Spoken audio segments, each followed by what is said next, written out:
All right, here we go. Today is technically the official first day of the podcast. We're gonna go over the Wilder versus Ortiz 2 fight. Right now, this right here is just a picture of the this right here is a picture of the Wilder versus Ortiz 1 fight. Tonight, Wilder's going up against Luis Ortiz. Luis Ortiz only has one loss. His only loss is to Deontay Wilder. Some people say he's the most feared man in the heavyweight division. No other heavyweight champion has given him a chance. Nobody in the top 10 in the heavyweight division has given him a chance. Not Joshua, not Fury, not Brazil, nobody. We all know the politics of boxing. We all know the reason why these two guys are fighting tonight, because Fury signed with ESPN and he has to fight somebody else. So the Wilder versus Fury 2 fight will be next year. So he needed a stand-in. Obviously, we all got to see the upset of Ruiz versus Anthony Joshua.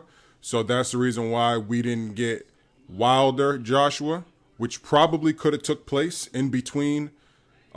Technically, this guy right here should be Joshua. We should have got Joshua, then we should have got Fury for the rematch, or vice versa.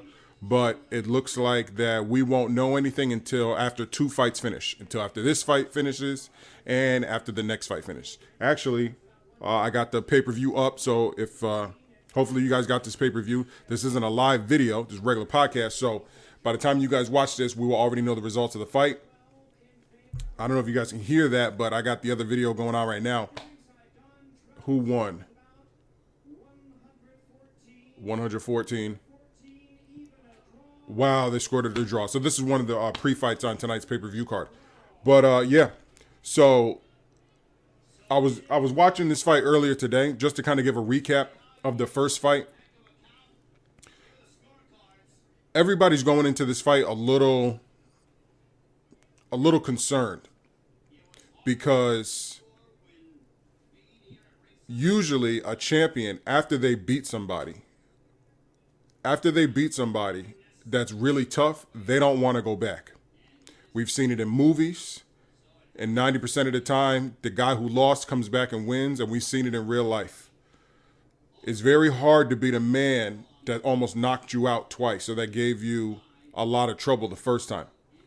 Unfortunately, Deontay Wilder has no choice. Who else is he going to fight? If he fights somebody without credibility, they're just going to knock him.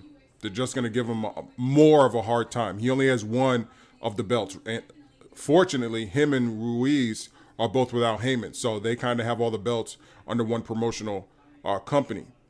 So if they both win, then we will see a mega match. But outside of that, he really had no choice. That's just the politics of boxing. If he sat too long, he would have sat for going on about 8 or 9 months up until he fights Fury.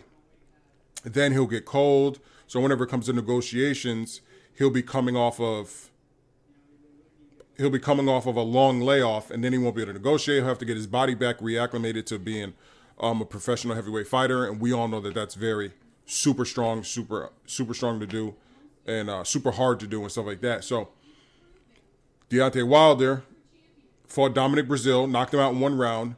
That elevated him in the heavyweight boxing division. That knockout really went crazy. Everybody was looking at him. Now everybody's like, okay, we're taking this guy serious. He went 6 or 7 rounds, or maybe even 8 rounds. I forgot particularly how many rounds he went with Anthony Joshua. But Anthony Joshua did knock out Dominic Brazil in 1 round. We got to see that with Deontay Wilder. Deontay Wilder still has a pretty big gap in between his potential scheduled fight with Tyson Fury. So while Tyson Fury is doing WrestleMania and making his name big here in America, Deontay Wilder, he's not doing anything else besides he did like a reality TV show with his wife. Outside of that, besides for going on a few ESPN shows, a few sports talk shows and stuff like that, how else can he get his name really big out there? The only way that he can do that is by fighting somebody who the country knows. And we know Luis Ortiz. And while Deontay Wilder was fighting Fury and Brazil, Luis Ortiz was racking up knockouts. Since their last meeting, Luis Ortiz racked up 3 wins, 2 of them by knockout. So now he kind of fought his way back into the game. So there's really no other opponent. You got the Polish kid out there who just stopped Chris Arreola. That would have been a good fight, especially in New York City. I don't think Wilder wants to go there yet because he's only big in New York City. He's not really big throughout the country. The country already has seen this last fight.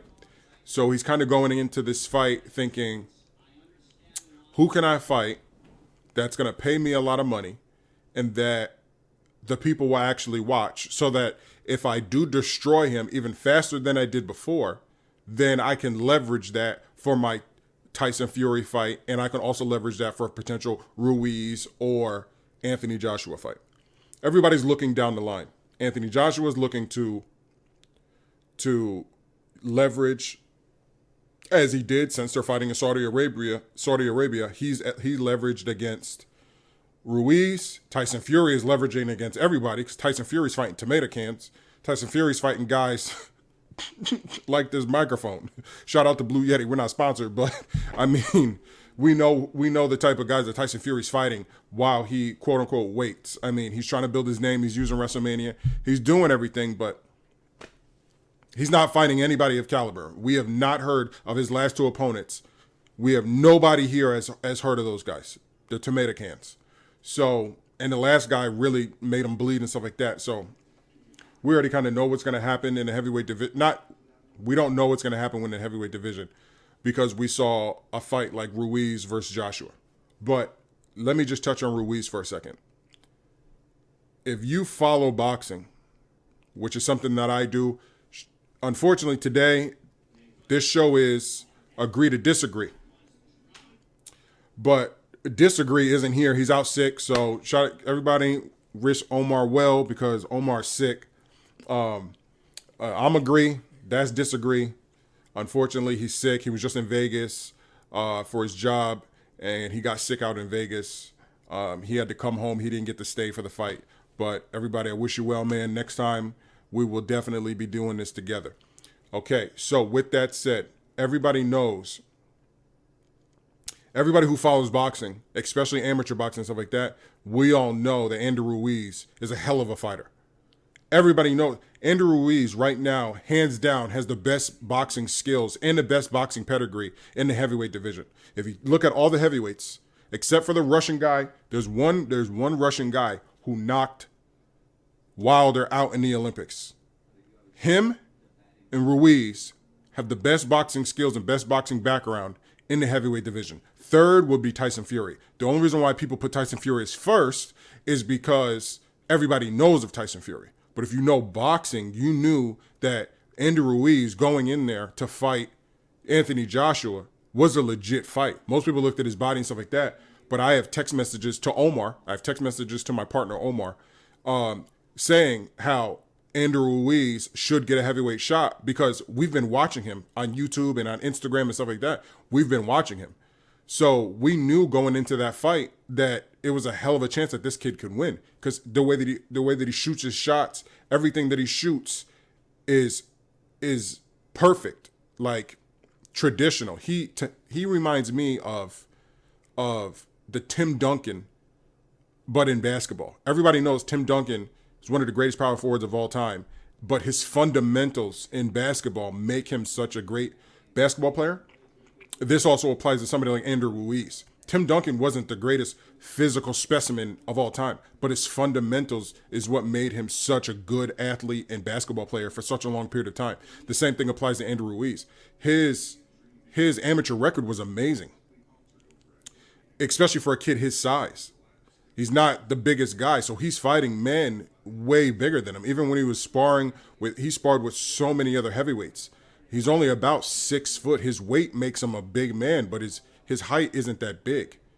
He's not that big legged and stuff like that, especially compared to these 6'7", 6'9", 6'8", 200, plus heavyweight pound fighters. These guys, and the Klitschko too, if you throw Klitschko in there as well, all these guys are way bigger than him. But his fundamentals are what made him the champion that he is today. And that's the reason why I think even in that fight, when we do our podcast on that fight after this one, I do believe Andrew Ruiz is going to win the rematch. But I will touch on this. we all, if you are paying attention to boxing, you're noticing that Anthony Joshua has lost a ton of weight. That to me lets me know that he's taking that fight very serious. That to me lets me know that Anthony Joshua is training his butt off, just like Andrew Ruiz is. Andrew Ruiz lost weight because he wants to be faster and get his shots off. But we know that Anthony Joshua, we know that a muscle-bound dude versus a fat dude, especially if they're both fighters, chances are the fat guy's going to have a lot better wind. And we see that with somebody like Daniel Cormier. Daniel Cormier was light heavyweight and heavyweight champion and fat. But his wind, he could wrestle for hours because of his wind. He didn't have all that muscle weighing down. So that's what was happening with Anthony Joshua. Everybody knew past six rounds, Anthony Joshua was going to be gassed out. But he has such power, he was able to get guys out of there. And he had pretty good fundamentals. He doesn't have it. He has more power than Tyson Fury, less power than Wilder, more fundamentals than Wilder and Fury, but Fury's boxing ability is better. Fury has a way better defense. Fury can move, dodge, everything. You're not going to see Anthony Joshua move and dodge like that. That's the reason why when you saw Anthony Joshua versus Klitschko and Fury versus Klitschko, there was a major difference. Anthony Joshua got put down. It wasn't even close for the Fury fight because of his defense. So that's the reason why. That's the reason why Anthony Joshua is where he's at today, because he kind of has. He's about even across the board. But what was slowing him down was his conditioning.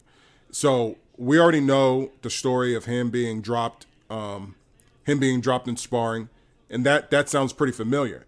What other major heavyweight fighter do you know that was dropped in sparring and then lost, and it became the biggest loss in boxing history? That's Mike Tyson versus Buster Douglas. And that's exactly what happened with Anthony Joshua and Andrew Ruiz. He was dropped in sparring. It was held under wraps. Okay, we still got to push through with this fight. We're going to pay this kid $7 million because Jarrell Miller failed his drug test 3 times. He failed 3 tests. He got pushed away. Okay, we have to make this fight happen. Okay, let's pick a chubby kid who we think that you can beat up on. Oh, this right here. Sorry, guys, but this right here is the Leo Santa Cruz fight. I got Leo Santa Cruz fighting. He's one of my favorite fighters. He just moved up to 130 pounds. I think he just moved up to 130 pounds, so I think it's his first fight there. He's going to be in the mix for all the major Lomachenkos and Tank Davis, Gervonta Davis, and stuff like that. He's going to be in the mix for all these guys. Hopefully we get to see him against a Gary Russell Jr. He already fought Carl Frampton. He beat him the last time. So these are some of the potential fights for a Leo Santa Cruz, one of my favorite fighters. I actually had the pleasure of seeing him live when he fought. I forgot who he fought, but he fought in the undercard of a Broner card, and I got to see him live in San Antonio. Well, we can get rid of this. I don't want to play anything YouTube back there. Let's see if we can put this back up. Oh, let's see if we can watch this on TV. But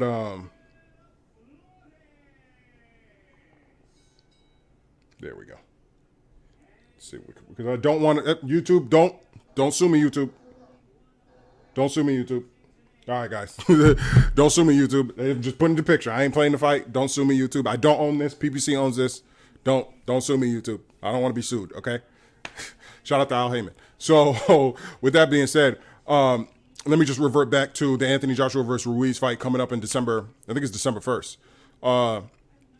With that said, or either December 3rd. I don't know. December 1st, December 3rd.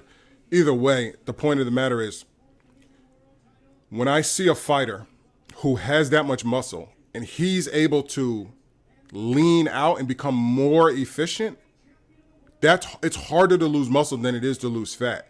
So he must be really, really working to be able to lose 20 pounds of muscle and get efficient. Because what he's trying to do, he's trying to get more efficient. That's what he's trying to do. He knows that in that fight, he wasn't knocked out per se. He was tired. It almost looked like when Conor McGregor lost to Floyd Mayweather, how he was just gassed out. Same thing with the Ruiz versus Joshua fight. Joshua was looking at it like, I'm not efficient enough. This kid, he still has all this energy in the 7th round. Even after throwing bomb after bomb after bomb, even me dropping him and hitting him with everything that I got, this kid is not breathing hard. He's not tired. He's not anything. So so when you get a fighter like Anthony Joshua, who's training his butt off and losing muscle weight to get more efficient, to be lighter on his feet, just like Andy Ruiz is, that's going to be probably the fight of the year. This fight may end in a knockout, but I can guarantee you that fight's going to be the end of the year for however long it lasts. So that gets me back to, let me get back to my notes. That gets me back to the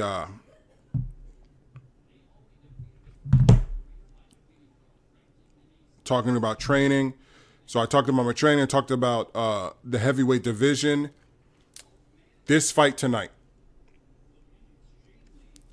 there's either fighter can win. The same amount of training that Anthony Joshua did and that Andy Ruiz did, these two guys did. We know that Deontay Wilder weighed in around like 219. He'll probably eat a meal. He'll probably come in around like 223, 224. He's not sick this time, as he stated that he was sick last time. On top of that, just like Anthony Joshua, who was a loser and went and trained and got more efficient, and he still has a few more weeks. We got to see Ortiz train. He got the same strength and conditioning coach as Sean Porter.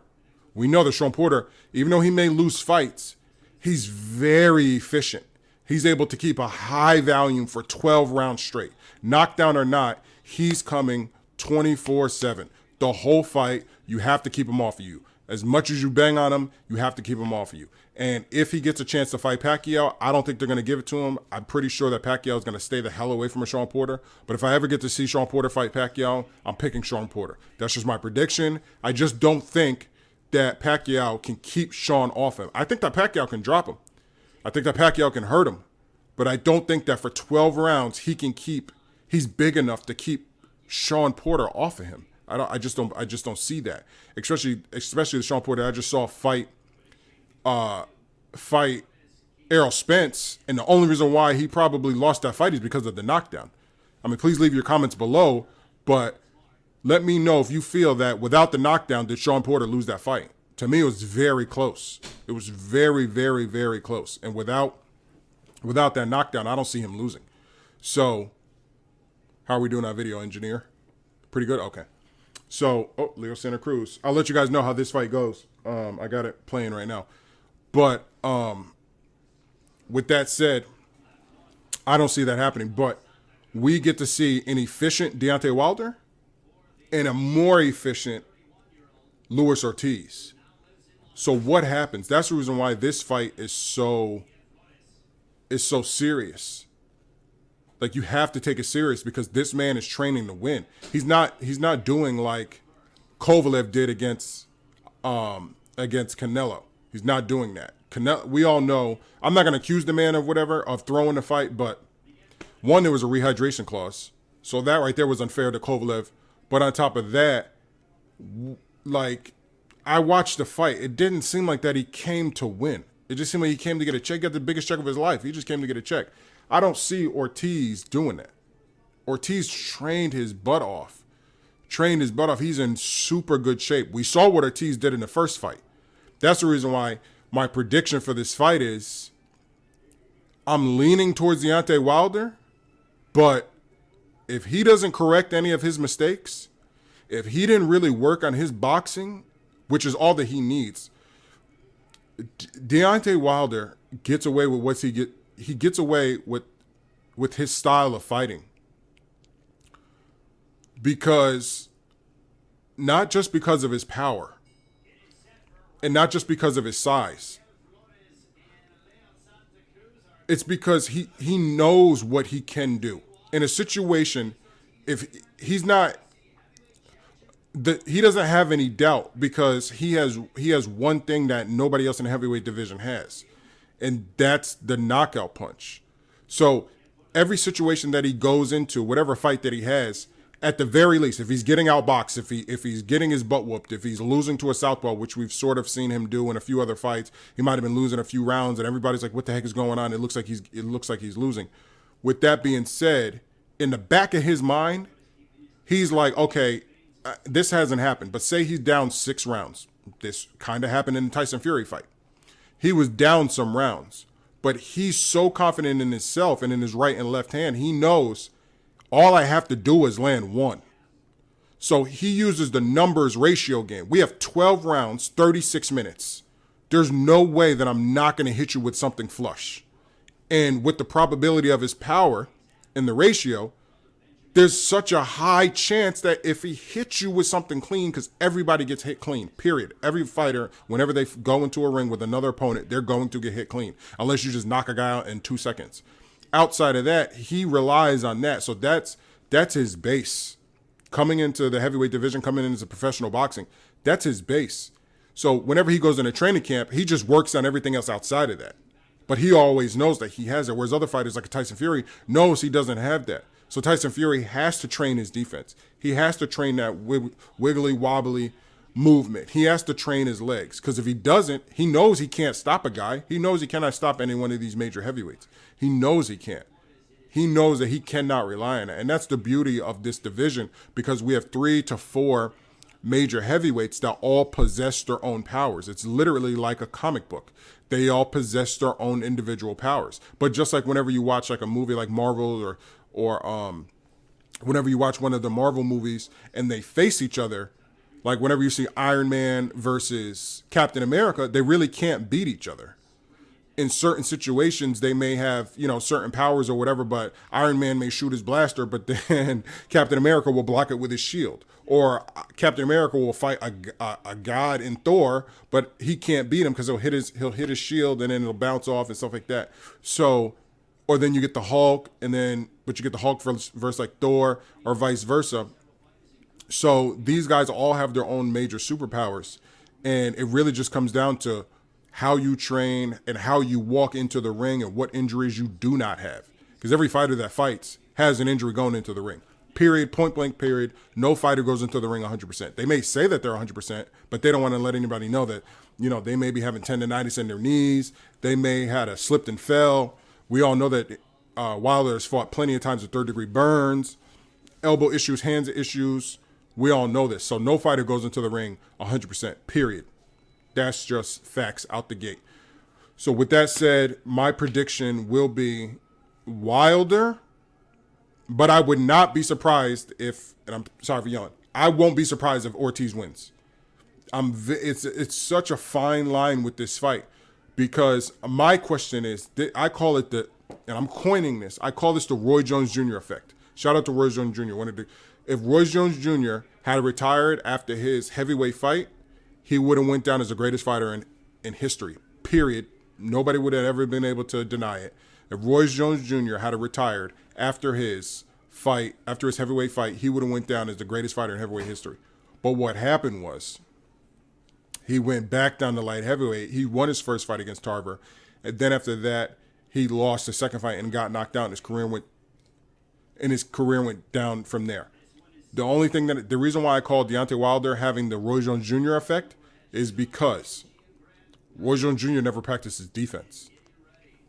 Roy Jones Jr. was so magnificently talented when it came to boxing that he didn't have to practice defense. He didn't have to. He had great head movement, which got him out of the way of plenty of situations. But one thing that no man can fight is time. Father Time is always going to win. So your ability to move and dodge and slip punches can only take you so far if you don't learn the fundamentals of defense. And with that being said, it's only a matter of time before a young lion continues to call you out and then knock you out. We get to see Deontay Wilder and his talent bring him to the pinnacle of the heavyweight division. But how long can that last? How long can he continue to win with fighting the way that he fights? If he doesn't start to work on his fundamentals, It's only a matter of time. We saw it happen with Ruiz and Joshua. This fight could also end in an upset. We'll see. I don't know. But that's it, guys. This call, again, Omar, he will be here next time for the podcast from when we do it for the Anthony Joshua Ruiz fight. Again, this is agree to disagree. I'm agree. Disagree is gone. I don't know what the hell he's doing. It's like he says he's sick, but all right, guys, I want to watch the rest of this fight. This is brought to you by Straight Outta Content. Please like, comment, and subscribe. And leave your comments below about the fight tonight or about the fight by the time you see this video. All right, guys. Peace.